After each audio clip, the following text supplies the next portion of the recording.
What have we here on a cold, frosty Sunday morning in Melbourne? It's the Monteverdi 3754 rear bumper. The car's going back together, thankfully. You can see the bumper there. There's some protective tape over the freshly polished stainless, because I don't want to mess that up or knock the whole thing over, as I'm about to do. I have it loosely tied with elastic so as not to mark the rubber, but it's such a big ungainly thing that you need to hold it roughly in place. Now, proof of theory, I've got my heat gun here set on low-ish temperature. I did try and clamp it in place with these clamps, but the explosive nature of the result was that the clamp's no longer very happy. So we'll put that aside, that theory. So I've got a rubber profile under here where there's a, whether I can show you there, yeah. There's a stainless steel lip, 90-degree angle channel that holds the profile of the rubber. So it's got to go under the top and under the bottom, and then it stretches around the bottom of the bumper, and there's a very well profiled section. Once you put it on, it's not coming off, that's for sure. Due to the fact that I've molded new ends on the rubber, as you may have seen in previous videos, I'm yet to sort of dress that up and finish it properly, but I just want to fit it on and look at how I'm going to have to trim that rubber to fit in there, and then I can do some gap filling and some cosmetic stuff there. But that twin channel in both ways there, and then wrapping around the bottom with quite a solid lip on that rubber, very well made but very hard to work with. So I'm using the heat gun, and so far, so I measured to the middle. There's your two number plate lights there. I measured from the middle, and I've got the thing sitting where I want it, and I've been heating up the rubber and putting the top channel in, and I'm all the way down here, and I'm just about to go all the way down that way. And the theory is, if I get that top channel sitting in place, I can then heat it up some more and stretch the bottom rubber over. I've tried to stretch the bottom rubber over here first, and it's quite difficult. If you flatten it out, it gets closer, but you see I've got a fair bit of real estate there. This needs to flatten out. It's in the top channel. I don't want to pull it out, but it's already in the top channel, and then I need to, once I've got the whole thing in along the top, I need to go through, heat this up, flatten it out, and use a screwdriver to get some leverage in there. And once I've got one over, I can either tape it or clamp it gently while I continue on and get the whole thing along down there. So this bumper has been polished, a stainless steel bumper. The channel that holds the rubber in was either mild steel or just a poor quality stainless, and most of it had rotted. So the restorer of the bumper bar has welded on a new channel, and it might actually be slightly thicker. They only had a little bit left on the bumper to use as a guide, and I think they've been generous with how they've built it back up. So this is going to be a tight fit. Once I've got the top in, I'll then go and stretch the bottom over. These bumper irons have they were acid cleaned and refinished by me in a video a long time ago, and the bumper's ready to go back on. It's been test fitted on the car, it's fine. So I'm going to set up a time lapse here because this will be boring as bat you know what to watch, and let's see if I can get this bumper rubber on properly. It's certainly something that makes your hands pretty tired working this way. I remember taking the Optum off was quite difficult, but it's nothing compared to putting it back on again. So let's set the time lapse up and see how I go with that.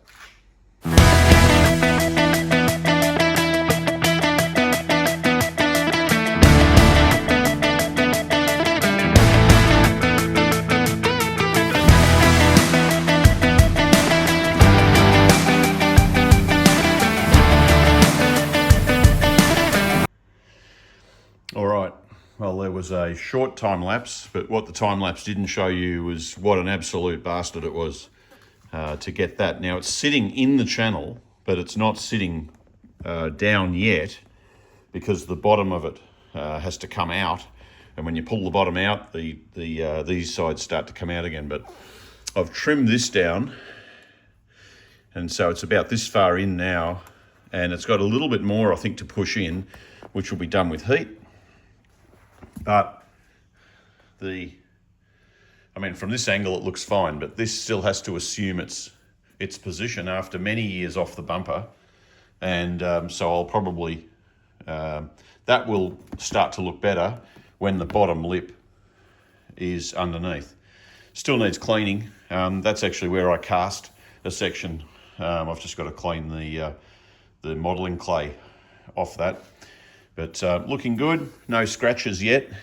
And let's see if I can finish that side now and get the end of that in and trimmed. And then we can start hooking the bottom bumper rubber in and see if we can get this back on and sorted, and maybe even put it on the car today. So I've adjusted my position. You can see the additional piece there. It's more than I need, but that has to be trimmed down and it has to squeeze in to that area there. And of course, what I discovered was once you get to this point here, you have to do that first in order for the bumper to slip into the section. There's an idea of the quite deep lip it has to sit into, but there's an equally deep lip in the mould. As I said, very well made, but very hard to work with. And the answer is heat. So I will trim this down here, insert that, heat this up, and hopefully the next time you see this will be largely reinstalled.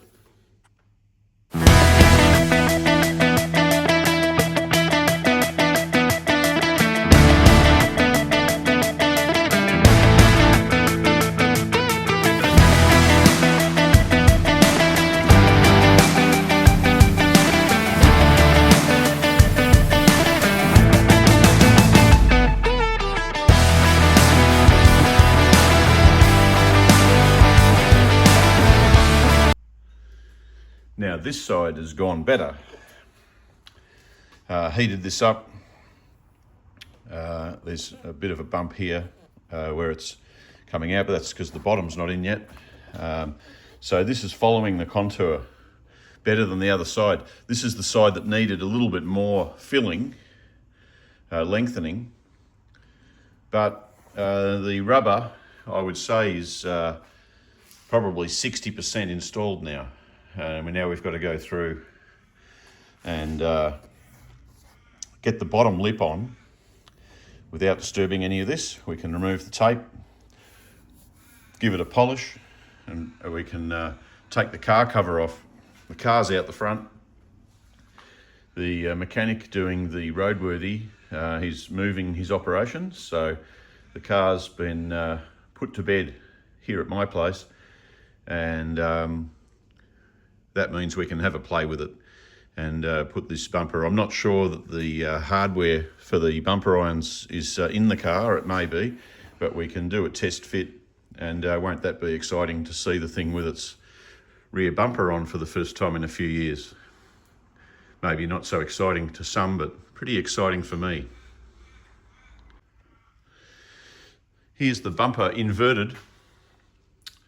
You need a fair bit of space to work on these things. I've just built myself up a little platform here so that I can keep the edges of the bumper away from the wall. The table's not wide enough to work on the table. And so there's the bumper irons there. And electrics for the number plate illumination, and original grommet there going through the body of the car, still there. So now I would think, starting from the centre, I'm going to heat this up. I'm going to flatten it out against the stainless, and I'm going to try and get that lip to sit over there. It doesn't look like very far, but it's got a fair way to move before it's sitting properly. So I'll time lapse it. I don't know how well the time lapse is showing up what I do, but hopefully I'm going to work my way around and get this bottom lip on now using heat, leverage, and sheer human determination. Well, all in a short morning's work, maybe an hour and a half. We've got the bumper sitting. It's still sitting out a little here. I think it's actually the lip that they welded on is too wide round the corner. I've been addressing that with a rubber mallet.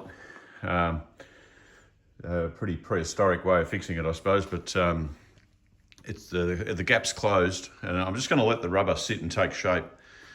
But it's certainly sitting okay, and I've done it without any major fractures. Or I did see underneath, I think it might have been that side, underneath here when I was stretching the rubber on, that I saw a little bit of the rubber sort of blistering. I mean, it's old, but you cannot get this anywhere. The profile is very peculiar. You don't find it on any other cars. It was made specially for Monteverdi back in the 70s.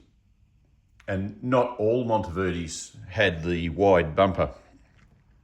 Some came down to a point with a small rubber, and some came down to a point with no rubber. So you've got probably less than 50 cars in total that were produced with this rubber on them. I believe one set of rubbers was produced in the USA.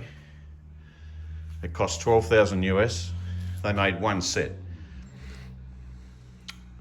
I won't go on to comment about that, but that's, I know they're in, they were produced in limited numbers, but, you would think that they would do that. I tried to contact the chap to buy the tool to make the rubbers, and I haven't had any sensible reply. But here we go. It's that needs cleaning up, refinishing. I did have them looking quite nice, but that was 3 years ago. And they've been sitting around, getting dusty, and then I've taken a profile. You can still see the marks. First I tried plaster, and then I did the gel mold, which was much more successful, and there's a video about that. To make the sections that I then molded on to the end, because this rubber has shrunk over its time. 53 years since this car was made, and who knows, the rubbers might have been on the shelf for 3 or 4 years before that, because they started making these cars in 1970. 1970 Geneva Motor Show was chassis 3001, Peter Monteverdi's own car. It's currently silver with a black interior. But they've been making these cars for a long time. As I said, not all of them have this wide section rubber here, and as far as I can research, you won't find it on any other car. It's unique. So at some stage, I'll probably be making some rubbers. But for now, this can go back on the car. And I'm quite pleased, really, with this morning's work. You don't need a gym membership when you're working with rubber, and particularly your hands. My hands are ready for a nice rest now. So I'm going to go and have a cup of tea, and then we're going to take the cover off the Monteverdi, and we're going to see if we can slip this bumper on there and see how it looks for the first time in quite a while.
Well, here it is. Monteverdi High-Speed 3754. 5.31 metres long. I've got to walk back to the fence to get it all in the shot.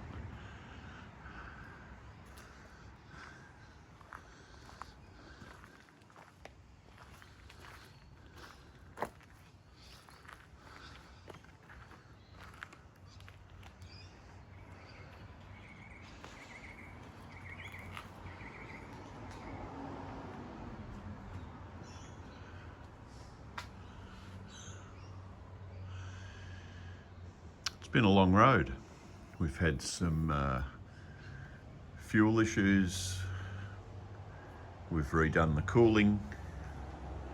The brakes have been totally overhauled. The wheels have been refurbished, even though I think there's a little bit too much mint colour in the final product, but they are silver green. And they certainly didn't go easy on the green. It's just probably just a little too much of the mint colour, but they do look nice, totally restored. The badges are off the car, just for the paint correction, and they'll be going back on shortly. I've got them. While they were off, I cast them so that I can reproduce the badges. There are a couple of people who've asked for badges, and I've got that on the go. But there it is, and we've been working on the bumper this morning, so I'll have to move that charging cable in a minute and set up the camera and see if we can put the bumper on the car. It'll look much better with it, I'm sure you'll agree.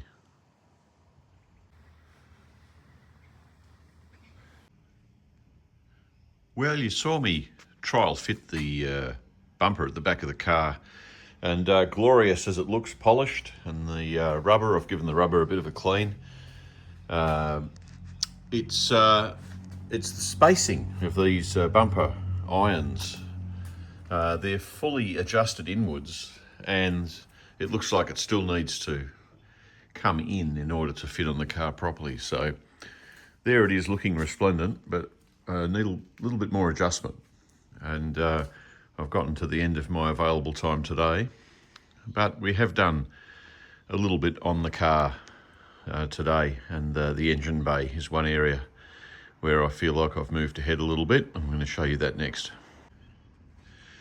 Here we are with the bonnet open, and I've had the Brillo pads and the polish out, and brightened up those rocker covers. I don't know whether they're the original ones. They're certainly the ones that were on it when I bought the car. Had a bit of a tidy up in here. Painted the oil cap. It was black over the original Chrysler orange. Nice badge there.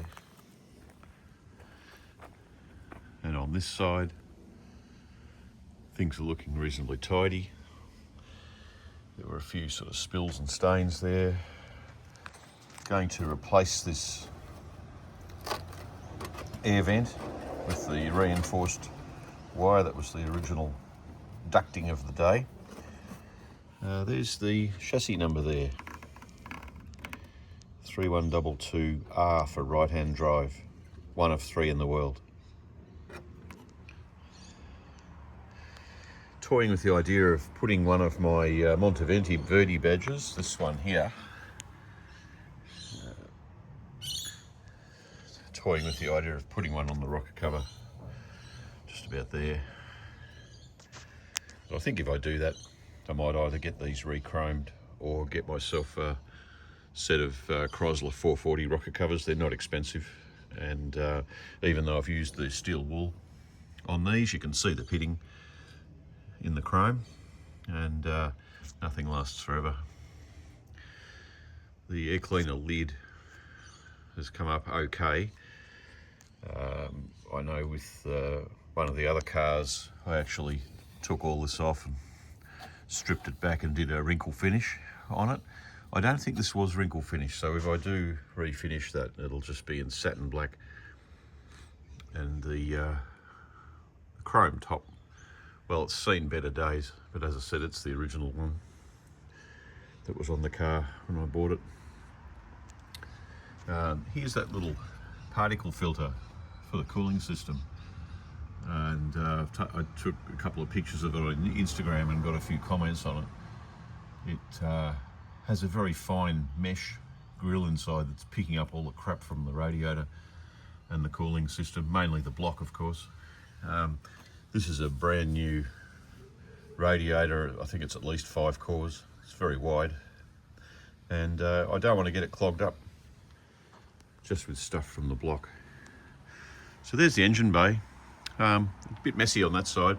That, believe it or not, is the original layout. There's a few modern things there, and the Chrysler ignition box used to be underneath here, actually. Now it's up on the wing. Modern digital cooling system with a couple of relays there. But there's a big rubber. There was a big sheet of rubber that was factory that went all the way from the back there and hid all the gubbins there and just sat tucked inside that heat shield over there, and went right to the front, which made it look a lot tidier. This side didn't have that. And I've got the light, the lens for the engine bay light that was broken. I've got that at work, casting a new lens for it. So there we go. Backing back.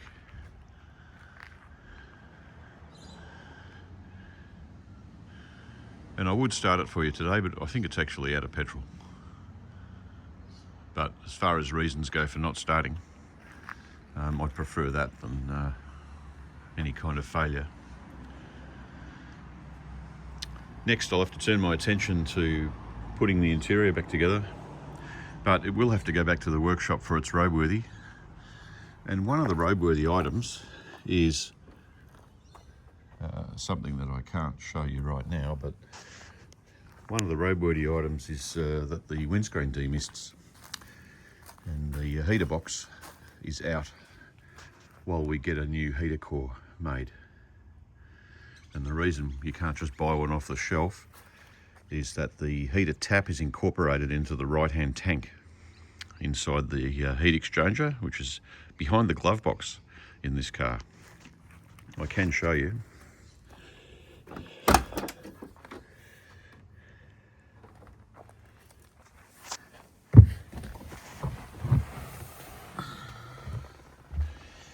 So we've got that cover off. And there's a lot of space up there. I don't think the light's very good. A lot of space up there, and that's where the heat exchanger goes. And then pipes go from there. The original cables are here for the climate control. So these cables adjusted the high-low, so whether your air came through. Red for heat, blue for cool, and this was off, I think. No air coming through. This is up, so there's a little triangle there, see? So that'll give you your windscreen demist, and that'll warm your toes, or cool them, depending on what you're doing. So that is the original unit that's been put into different fascia. I like this fascia, even though the original one's in the garage. Let's go and have a look at it.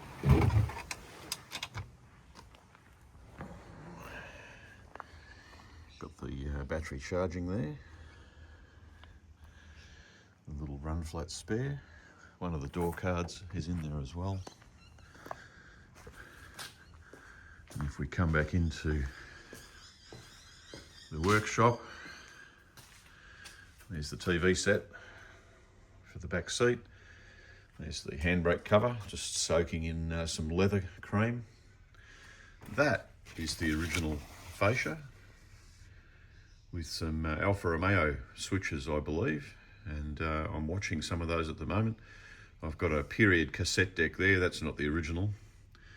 And here is the original center console. Massive. And I've been putting neat's foot oil on the leather, and it's actually come up quite nicely. It's dust you can see on it now because it's been a while since I've done much with it, but the leather's in better condition. And at some point I will consider putting the original center console and the original Sony TV back into it. There's a video where I restored all this, it's still looking good. But of course it's an analog TV and you don't get any signal these days. So whether I run a modulator with maybe a little DVD player hidden in the boot, or whether I actually replace this with a screen and just play something from a hidden player. But either way, it was apparently the first Monteverdi limousine to have a TV. It was Victor Smorgon ordered that as part of his options list. And then so too, when he took it back to the factory to get a couple of modifications done before shipping it to Australia, he asked for an external antenna because the picture was rolling on the TV. And that is where the antenna comes in. Where's it gone? Don't know what I've done with the antenna. I know where it is. There it is. Painted blue. Lots of people pleading with me on the YouTube comments not to put it back on the car. So there it is in the workshop. There's all the Monteverdi spare parts. I've got some tail light lenses. I've got 2 brand new lenses there that will go on the car when it's all set. And little parts stashed there. Some sound deadening. I think these are auxiliary fans. And the project goes on. Keep watching for another installment on the Monteverdi High-Speed 3754, hopefully very soon.